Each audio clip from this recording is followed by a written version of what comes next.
That's the way we're created. And if we're left on our own and we don't have motivation to just stick to the virtues, well, we're going to act natural, which is to go for the vices as well.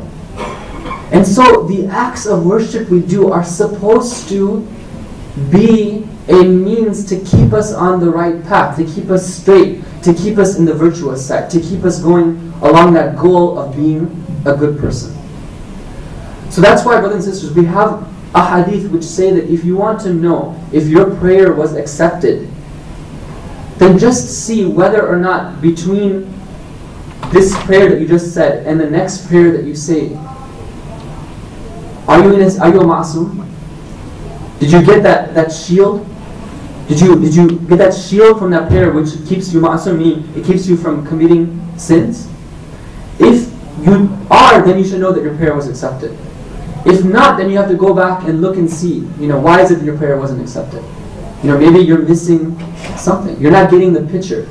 Maybe it's something technical. Maybe you haven't learned how to do the wudu properly, or you're not pronouncing the words properly. Or maybe it's something deeper. Maybe we don't understand the spirit behind the prayer. We're not giving it its proper due. We're not expecting to get out of the prayer what we should. Because Allah subhanahu wa ta'ala says in the Quran that the reason for prayer isn't just so that you go through these motions. It's أَقِمِ الصَّلَاةَ لِذِكْرِ, that you get reminded of me being there. I'm there for you, and I'm watching you, and I'm. So when we see these ahadith which say that the prayer has this effect, it shouldn't be the case that we just think somehow it's a magical sort of thing.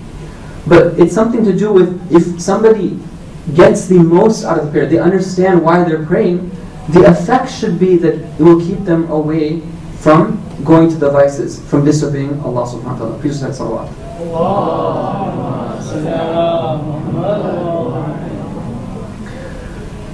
Imam Ali alayhi salam in Nahj al-Balagha, in one of the sayings that's been captured in Nahj al-Balagha, he says something very interesting, which is very much along the lines of what we're discussing.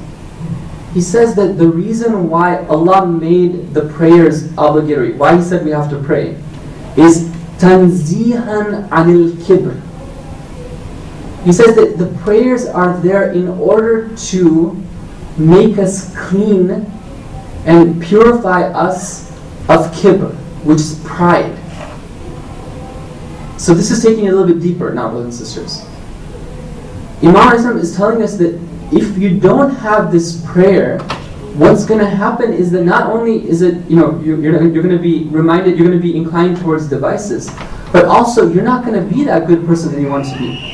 You need this prayer in order to not be a person who is proud. Now, what is the connection between prayer and being proud? There was a group of people who came to the Prophet of Islam, sallallahu alaihi wasallam. This was during the end of the Prophet's time in this world, and this was the time when various tribes were coming, and the Prophet would present to them the teachings of Islam.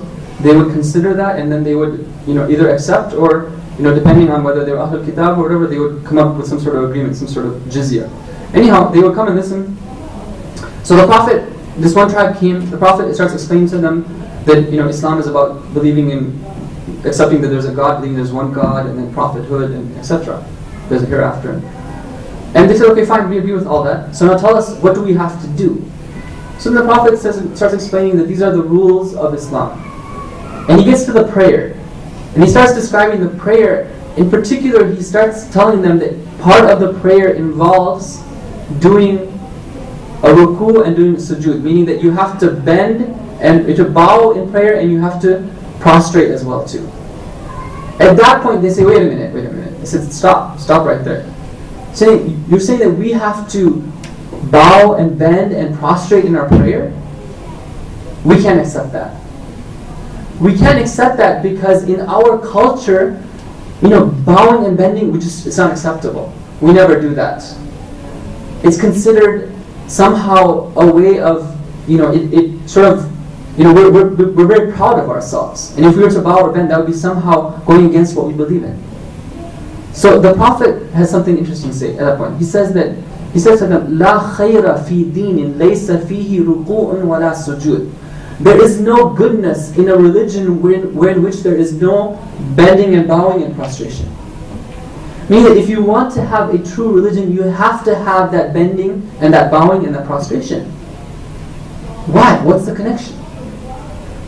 The connection is, brothers and sisters, when somebody says their prayer, if they understand what they're saying, what they're doing, if they realize that they're standing in front of Rabbul Alameen, Dhul Jalali wal Ikram, the one who possesses all of majesty, every perfection that's possible, and they consider themselves as his slave, then how can it be the case that they feel any even ounce of pride in the face of their Lord?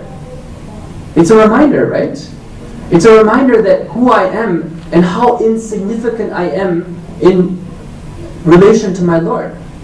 It's a reminder of how much I owe Him and how I have to strive to put these blessings to use the way He wants me to put them to use. And that's why we see that the Imams they tell us that the reason for the prayer is to help us remember, because we forget these things. If we don't have the prayer, we just go about our daily lives. Maybe it's the case that we're particularly gifted. We have people look up to us. Or we're doing pretty well in life. We're sailing through college, sailing through high school, and then we're going on the career track, sailing through that as well too. Well, we might start, forgetting that we are finite. Because things are going well for us. And so we need to remind ourselves that we have a master, we have a mudabbir, we have somebody who's in charge of our affairs, we have a creator. And we have to remember when we're standing in front of Him, whom we're standing in front of. This is my Lord. Okay, He was there with me when I was just a clot of liquid. And He'll be with me when I'm just a rotting corpse as well too. Right? This is the one who is with me and He's taking care of me at every moment of my existence. That's a great reminder for us. So, let me give you an example of where this can come into play. Why is it that, again, what we're trying to show is why is it that the prayer and Islam itself helps us and is necessary for us to be a good person. You see that sometimes people have these negative traits, even among the Muslims. Okay, one of them, as we mentioned, is the kibr, somebody being proud. Another would be anger. Right? People who are prone to getting angry. And you see that happening. In particular, you see it happening where you have somebody who is in a position of power. Like one of my relatives was telling me that he recently started this job. And it just so happens that his cubicle is near the cubicle of the CEO. It's a pretty small company. And around the cubicle of the CEO, then there's the VPs as well too. And he says that the job is going pretty well, but he's shocked by the way that the CEO treats his VPs, the vice presidents. It's every second word he says is a foul word. He says with us employees, he's totally fine. He's like smiling, and cheerful. But then, when I listen to him, I'm shocked that some guy can even come up with these words at that age. It's like, where do you get these words from? And why is that? Because that's the way human beings tend to. When they have this position of power, they feel they can exercise that power by, that sense within them of rage, that sense of just anything that they don't like, just spewing it out. Now, the same thing happens in the family atmosphere as well too, particularly coming from the husband's side, because typically he's the more powerful figure in terms of strength, physical strength, typically.